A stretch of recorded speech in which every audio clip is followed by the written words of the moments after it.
ত্রয়োদশ জাতীয় সংসদ নির্বাচনের আগে জামায়াতের সঙ্গে এনসিপির আসন সমঝোতার আলোচনা শুরু করেছে। এ অবস্থায় দলের ভেতরে বিদ্রোহের শুরু দেখা দিয়েছে। দল ও বড় অংশের নেতারা ভুল পথে আছে উল্লেখ করে সম্প্রতি এনসিপির একজন কেন্দ্রীয় নেতা পদত্যাগ করেছেন। সমঝোতার বিষয়ে দলের মধ্যে ঐকমত্য না থাকলেও ক্ষমতার রাজনীতিতে নিজেদের অবস্থান নিশ্চিত করতে এনসিপি জামায়াতের দিকে ঝুঁকছে।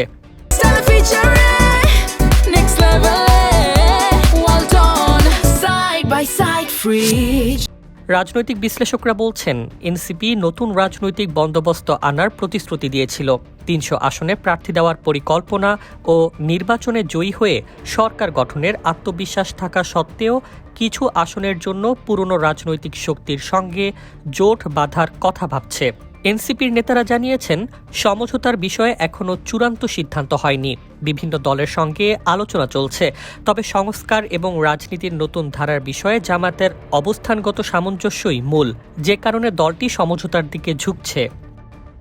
একই সঙ্গে বিএনপির সঙ্গে আসন সমঝোতা না হওয়াও এনসিপির জামায়াতের দিকে ঘেঁষার একটি অন্যতম কারণ হিসেবে উল্লেখ করা হয়েছে।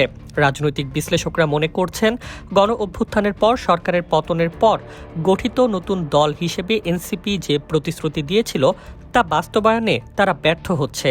এনসিপির বিরুদ্ধে জামায়াতের বি টিম হওয়ার অভিযোগও উঠেছে।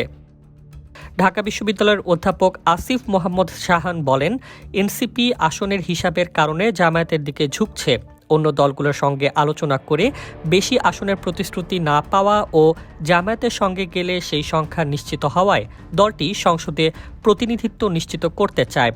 যদিও এনসিপির আহ্বায়ক নাহিদ ইসলাম বলেছিলেন, ক্ষমতায় যাওয়ার জন্য নয়, সংস্কারমূলক রাজনীতির কারণে তারা নির্বাচনে অংশ নিচ্ছে। অধ্যাপক সাব্বির আহমেদ বলেন, এনসিপি নতুন রাজনৈতিক বন্দোবস্ত স্পষ্টভাবে ঘোষণা করতে পারেনি এবং দলের অংশ হিসেবে পাওয়ার পলিটিক্সে প্রবেশ করেছে। তিনি মনে করেন, কিছু নেতা নিজেদের স্বার্থ ও আত্মপ্রতিষ্ঠার জন্য এনসিপির ফোরাম ব্যবহার করছেন।